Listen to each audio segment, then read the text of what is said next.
Okay.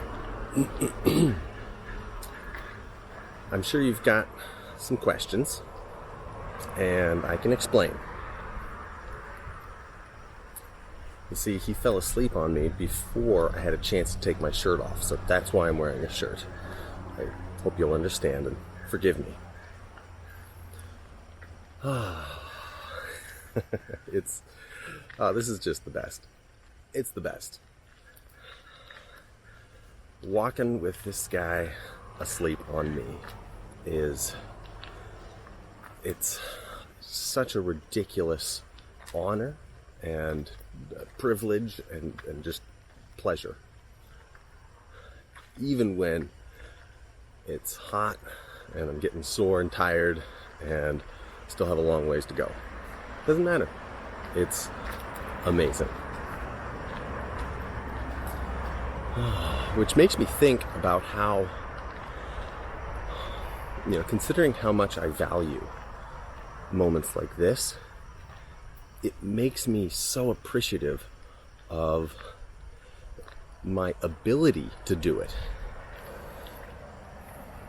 Because I think for a lot of people, this is somewhat just limited in their access to it. If you're not particularly strong and used to carrying a weight like this, you just might not be able to for very long. And that's okay, but I am glad that I can. And it's really worth connecting with and understanding the why of something like your physical abilities. And sometimes the world of fitness can be a little dumb and not very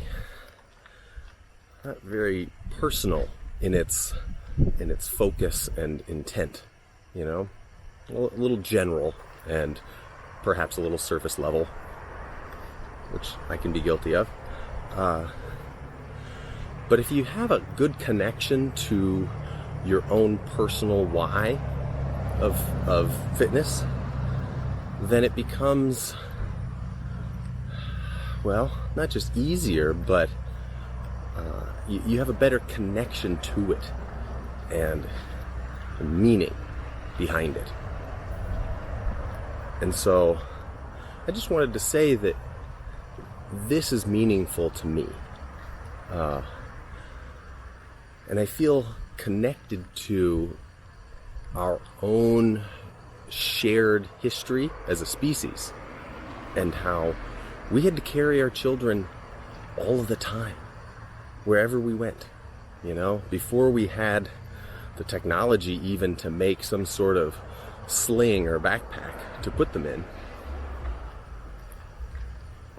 We had to carry them, men and women, and carrying your child was just part of being human.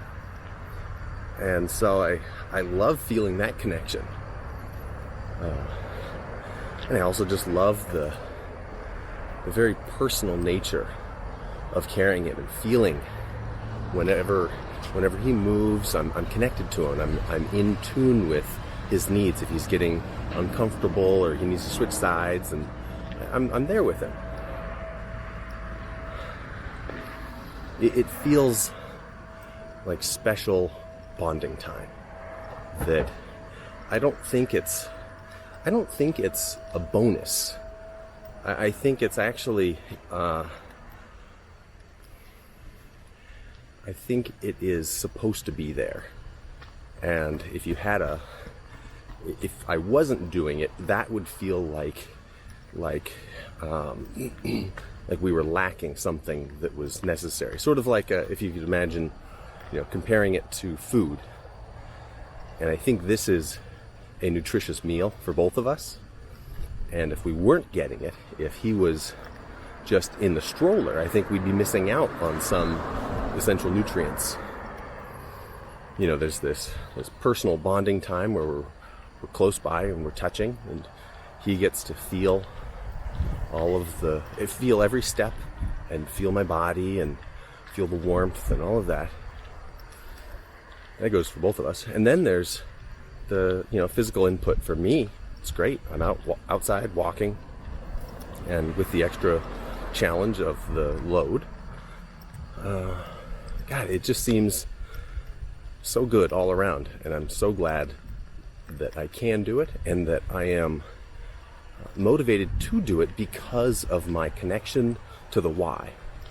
Because if I didn't have a connection to the why, if I didn't believe that it was important for both of us to do this, then I would not endure the discomfort of it, because there is some discomfort. It's a little warm out, I'm getting sweaty, I'm getting a little tired, but those don't matter because I have the good connection to the why. So I think it's worth exploring that for yourself, and having a good connection to, like, why should I do a particular thing?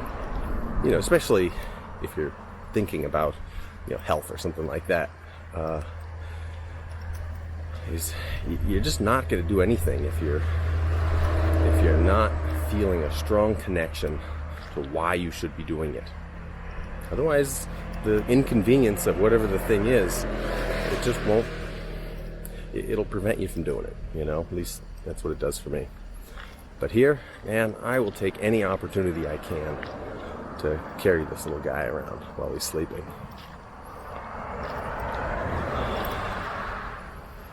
And it makes it such a joy to do something that is good for both of us. Okay. Thanks for checking in. I appreciate it. And I'll see you on the next one.